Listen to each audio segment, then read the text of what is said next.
So, how did you pick the 10 films that are in it? That has to be a difficult choice, no? It is. It's especially hard. I mean, cinema is so full of stories of obsessive craftsmanship because making a film is such a difficult process that involves the labor of so many people. And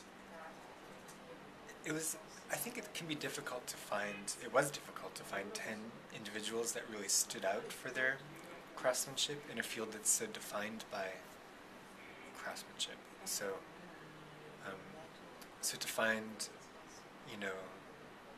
a director whose process was so elaborate or in-depth or meticulous that people would recognize them as exceptional is actually it's kind of difficult because so many people are painstaking and meticulous.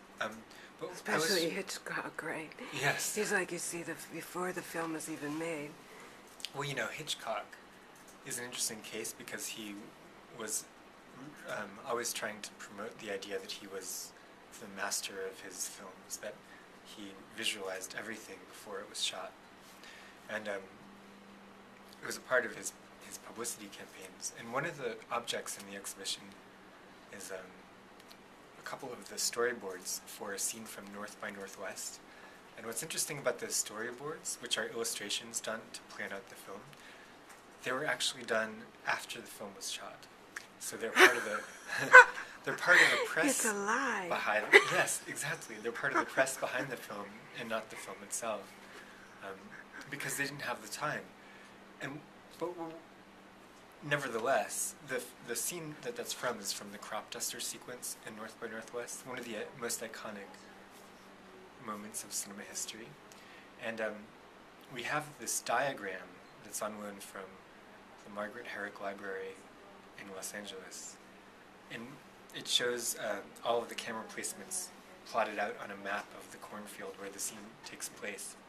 And it's so incredibly intricate that that diagram was actually what they worked from, not these beautifully illustrated storyboards. It was actually a very kind of complicated blueprint that's almost difficult to understand. It's difficult to even understand what it refers to. So there was actually very careful planning by Hitchcock and all of his collaborators on the crew, but they had to find this way to communicate it to audiences, and that's where the storyboards came in. God, I love that. And as a child, do you remember the first film that really had an impact on you? I think maybe E.T. I grew up watching mainstream cinema. I really loved Labyrinth. Labyrinth was really... Labyrinth, I don't know that film. I think it had David Bowie in it. I haven't seen it in Really? ages. Yeah. It was kind of fantasy film. But, it might have been one of the 2 movies that we had on VHS or something. So it got some repeated viewings. I think that actually the Muppets have a lot to do with why I'm in film, though. Really? Yeah, Kermit, he's he's in showbiz, Kermit the Frog. Yeah, of course. He's trying to hold it together. And I kind of identified with Kermit. God, I love that. This guy that's the coordinator, organizer, while all these eccentric people are floating around. And so I'm not within film production, but as a curator, I'm always trying to put on a show. It's time to start the music, and I try and be I am Kermit because I try and stay organized, but I always get flustered. But then I think the first film that I kind of got obsessed with as an example of an art film was actually, it sounds cliche, but it was Citizen Kane. Wow, it's a fantastic film. I was like, wow, this, I got really interested in the idea that cinema could have aspirations beyond entertainment. I love entertainment in cinema, but there was something so complex about the film. And that was the one, Orson Welles. Did you ever read the book, Peter Bogdanovich, when he interviews Orson Welles? I haven't, actually. It's really old, but it's brilliant. You should see it. He has this one line about filmmaking where Orson Welles said, making a film is like riding a tricycle through molasses. 90% of the time you're looking for money. Yeah. If you had to like crystallize what it's like to be a curator, how would you define it?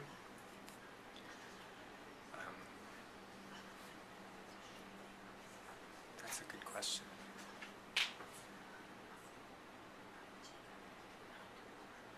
What was your first venture into I curation? can't find a metaphor as good as that. Yeah, it's a hard one to top. It's I mean, being a curator is like trying to read a complicated novel while everyone in your address book is calling you.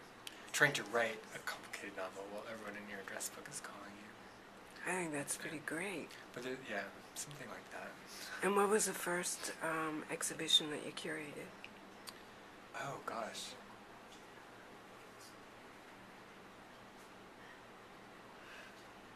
Well, I curated things as part of film festivals that I wouldn't necessarily consider exhibitions.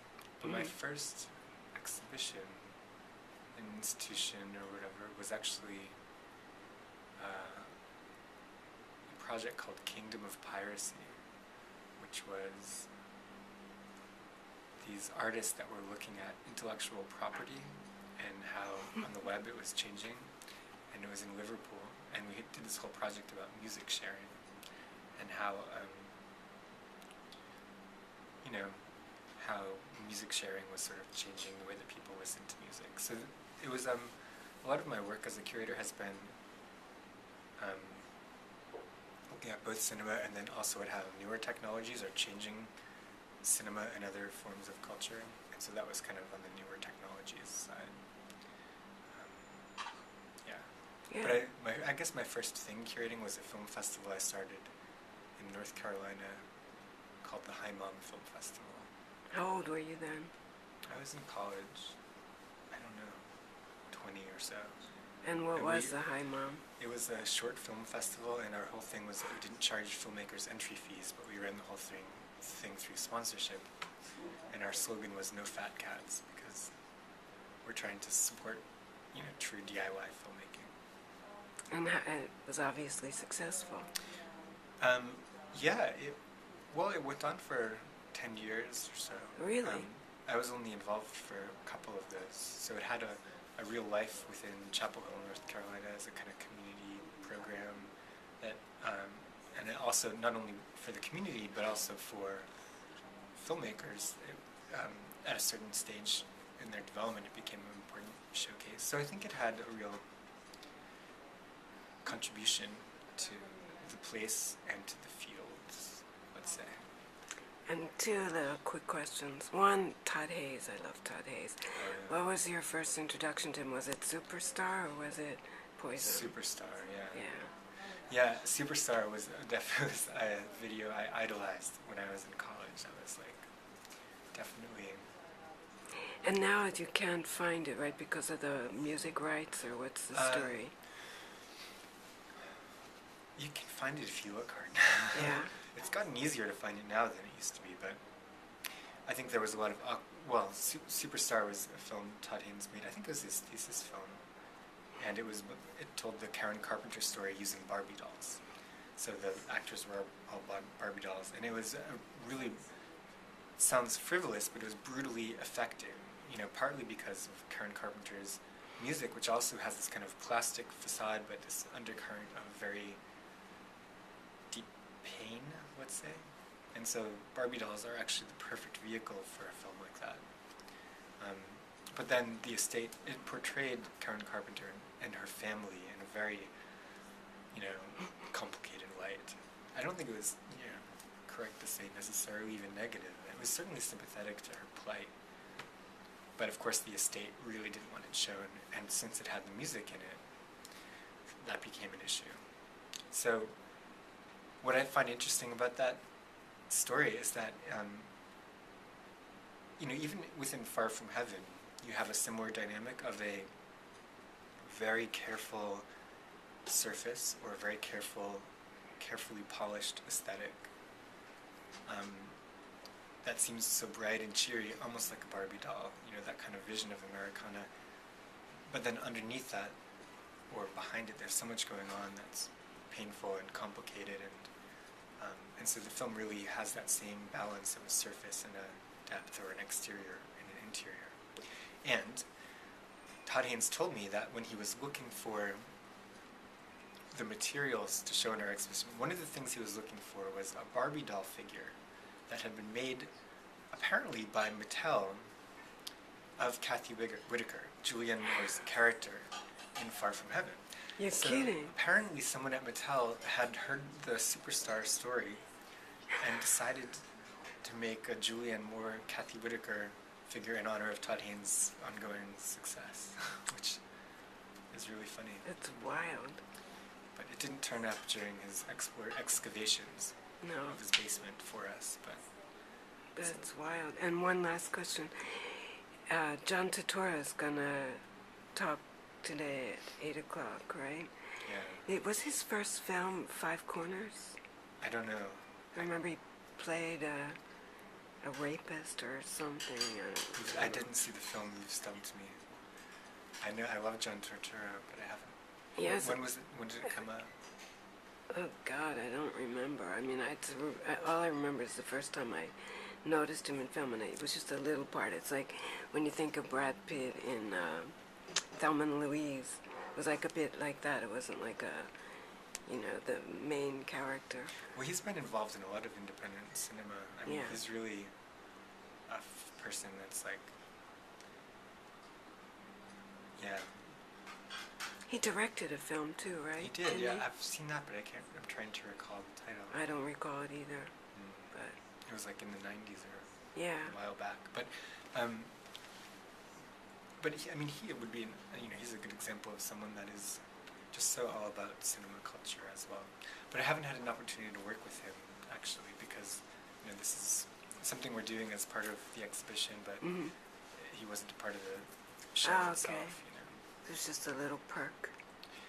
Well, Antonio Monda sort of organized it, Mhm. and have you ever come across him before?